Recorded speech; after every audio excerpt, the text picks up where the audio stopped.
Hello दोस्तों, आज एक बहुत ही इंटरेस्टिंग टॉपिक पे बात करेंगे। मनुष्य पर 5 प्रकार के ऋण और उनसे छूटने के उपाय। हर व्यक्ति इस संसार में दुखित है और फाइनली सबको हैप्पीनेस चाहिए। कहीं ना कहीं हम देखते हैं कि हैप्पीनेस हमारे जीवन में छूटता जाता है और हम दुख के सागर में डुबकियां लगाते रहते हैं। तो आज समझें कि कोई भी ऋण जब रहता है वह दुख का कारण बनता है और मनुष्य पे 5 ऋण सदैव रहता है। जैसे ही हम इस ऋण से मुक्त होते हैं, हमें सर्व सुख संपन्न बनते हैं और हमें सुख की अनुभूति होती है। भगवान की बनाई सृष्टि का कार्य संचालन और सभी जीवों का भरण पोषण 5 प्रकार के जीवों के परस्पर सहयोग से संपन्न होता है। ये 5 जीव हैं देवता, ऋषि, पितर, मनुष्य और पशु पक्षी आदि भूत प्राणी। देवता मनोवांछित भोग प्रदान करते हैं। ऋषि मुनि विभिन्न शास्त्रों की रचना कर मनुष्य के अज्ञान को हटाकर सबको ज्ञानवान बनाते हैं। पितर अपने वंशजों को संतान प्रदान करते हैं, उनकी मंगल कामना व रक्षा करते हैं। मनुष्य अपने कर्मों से सभी को हित करता है। पशु पक्षी व वृक्ष आदि दूसरों के सुख के लिए आत्मदान देते हैं। इन 5 के सहयोग से ही सभी का जीवन सुचारू रूप से संचालित होता है। इसी कारण शास्त्रों में बताया गया है कि प्रत्येक गृहस्थ मनुष्य को इन 5 ऋण यानी पितृ ऋण, देव ऋण, ऋषि ऋण, भूत ऋण और मनुष्य ऋण से मुक्ति पानी चाहिए। क्या आप जानते हैं कि इन 5 ऋण का अर्थ क्या है और इससे छूटने का उपाय क्या है? दोस्तों, जब पहली बार ये मैंने शास्त्रों में पढ़ा तो मैं बहुत ही सरप्राइज हो गया कि ये डीप नॉलेज बहुत कम ही लोगों के पास है और आगे अगर हमें ये सीक्रेट पता चल जाए तो हम पीसफुल, हैप्पी और प्रॉस्परस लाइफ जी सकते हैं।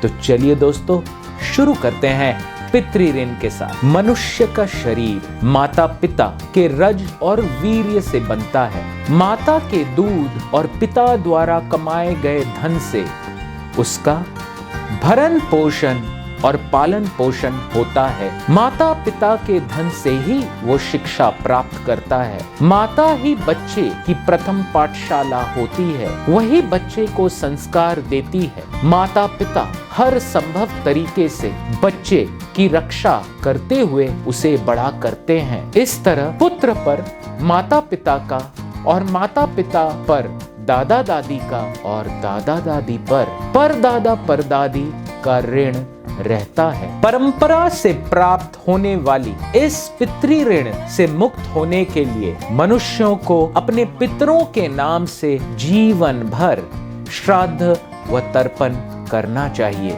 साथ ही आगे पितरों को पिंड पानी देने के लिए वंश वृद्धि करनी चाहिए। यदि व्यक्ति निसंतान रहता है तो वह पितृ ऋण से मुक्त नहीं होता, क्योंकि पितर पिंड पानी चाहते हैं और उसे पाकर वह सुखी व संतुष्ट रहते हैं और अपने वंशजों को लंबी आयु, संतान, धन, विद्या, स्वर्ग, मोक्ष का सुख प्रदान करते हैं। संतान न होने पर वे दुखी हो जाते हैं कि आगे हमें पिंड और पानी कौन देगा।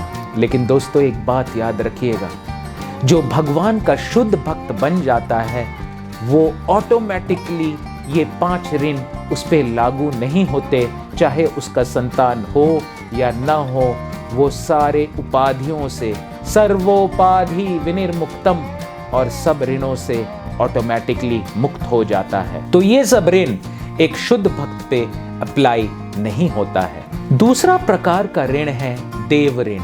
मनुष्य जन्म लेते ही निःशुल्क हवा, पानी, धूप आदि का सेवन करता है और हृष्ट पुष्ट बनता है। सूर्य देव हमें नित्य उष्मा और प्रकाश प्रदान करते हैं। पवन देव मनुष्य के प्राणों का आधार वायु प्रदान करते हैं। वरुण देव जल प्रदान करते हैं। इंद्र देव मेघ बरसाकर अन्न उपजाते हैं। धरती माता रस तत्व वसुंधरा को देती है। इन सब से मनुष्य का जीवन चलता है, अतः यह मनुष्य पर देव ऋण है। देव ऋण से मुक्ति के उपाय हैं अपने इष्ट देव की उपासना और पंचदेव यानी शिव, शक्ति, गणेश, सूर्य और विष्णु का पूजन तथा यज्ञ या हवन करना चाहिए। यज्ञ या हवन में दी गई आहुतियों से देवताओं की पुष्टि होती है, क्योंकि वे सूक्ष्म शरीर होने के कारण गंध से संतुष्ट हो जाते हैं और हम देव ऋण से मुक्त हो जाते हैं। सुगंधिम पुष्टिवर्धनम, सुगंध से पुष्टि होती है। तीसरे प्रकार का ऋण है ऋषि ऋण। ऋषि मुनि मंत्र दृष्टा होते हैं। उन्हें मनुष्यों के कल्याण के लिए विभिन्न मंत्रों को बताया, शास्त्र पुराण स्मृतियों की रचना की, जो मनुष्य के अज्ञान के अंधकार को दूर कर उसको कर्तव्य अकर्तव्य का ज्ञान कराते हैं, मनुष्य को सन्मार्ग पर ले चलते हैं। ऋषि ऋण से मुक्ति का उपाय है मनुष्य विभिन्न पुराणों, ग्रंथ, गीता, श्रीमद् भागवत, श्री रामायण, महाभारत आदि अध्ययन करे, यज्ञोपवीत धारी संध्या गायत्री करें। गायत्री मंत्र के जप करने से मनुष्य इस ऋण से मुक्त हो जाते हैं। तीसरे प्रकार का ऋण है भूत ऋण। सामान्यतः प्रत्येक प्राणी अपने सुख के लिए अनेक भूत जीवों को प्रतिदिन क्लेश देता है, क्योंकि ऐसा किए बिना हमारे शरीर की यात्रा चल नहीं सकती। भगवान की बनाई चर अचर सृष्टि जैसे गाय, भैंस, भेड़, बकरी, ऊंट, घोड़ा आदि मनुष्य के जीवन निर्वाह में सहायता करते हैं। वृक्ष, लता आदि हमें फल फूल, लकड़ी, औषधि आदि प्रदान करते हैं, अतः इनका भी मनुष्य पर ऋण रहता है। भूत ऋण से उऋण होने के लिए मनुष्य को पशु पक्षियों, कुत्ते, कौआ, चींटी, कीड़ों, कुष्ठी व रोगी को अन्न जल आदि देना चाहिए। गोग्रास नित्य देना बहुत ही पुण्यप्रद है। वृक्ष लता आदि के खाद व जल देना चाहिए, साथ ही नए नए वृक्ष लगाने चाहिए। ऐसा करने से मनुष्य में भी भूत प्राणियों के प्रति करुणा भाव उत्पन्न होगा, जिससे मनुष्य सर्वोच्च पद मोक्ष की प्राप्ति कर लेता है। पांचवा ऋण है मनुष्य ऋण। मनुष्य एक सामाजिक प्राणी है। हमारा जीवन निर्वाह बिना दूसरों की सहायता के नहीं चल सकता है। हम दूसरों के बनाए गए रास्ते पर चलते हैं, दूसरों के द्वारा उपजाए गए खाद्य पदार्थों का उपभोग करते हैं, दूसरों के द्वारा लगाए गए वृक्षों के फलों का सेवन करते हैं आदि। यह हमारे पर दूसरे मनुष्यों का ऋण है। मनुष्य ऋण से मुक्ति के लिए मनुष्य को दूसरों को सुख सुविधाओं के लिए अन्नदान करना चाहिए। प्याओ यानी पीने के पानी का बर्तन लगवाना चाहिए। यदि इतना न भी कर सकें तो किसी भूखे को भोजन व जल अवश्य देना चाहिए। रोगियों के लिए दवाई की व्यवस्था करना व गरीब बच्चों की शिक्षा आदि की जिम्मेदारी लेना मनुष्य ऋण से मुक्ति के बहुत उत्तम उपाय हैं। साथ ही घर में अतिथि को कभी भी भूखा प्यासा नहीं भेजना चाहिए, क्योंकि अतिथि को देवता का रूप माना गया है। अतिथि देवो भव। महाभारत में तो यह तक कहा गया है कि जिस घर से अतिथि निराश व दुखी होकर जाता है, वह अपना पाप देकर मनुष्य का संचित पुण्य को ले जाता है।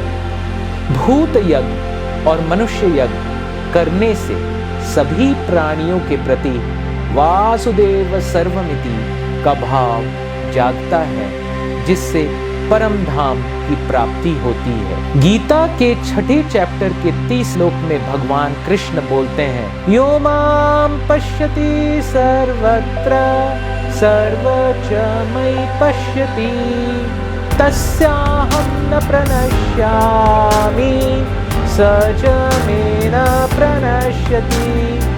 अर्थात जो सब में मुझको देखता है और मुझ में सबको देखता है, उसके लिए मैं अदृश्य नहीं होता और वह भी मेरे लिए अदृश्य कभी नहीं होता है। दोस्तों, अगर आप भक्ति कर रहे हैं और अगर आप 60% शुद्ध भक्त बन गए हैं तो केवल 40% ही ये 5 ऋण आपके ऊपर इफेक्टिव होगी।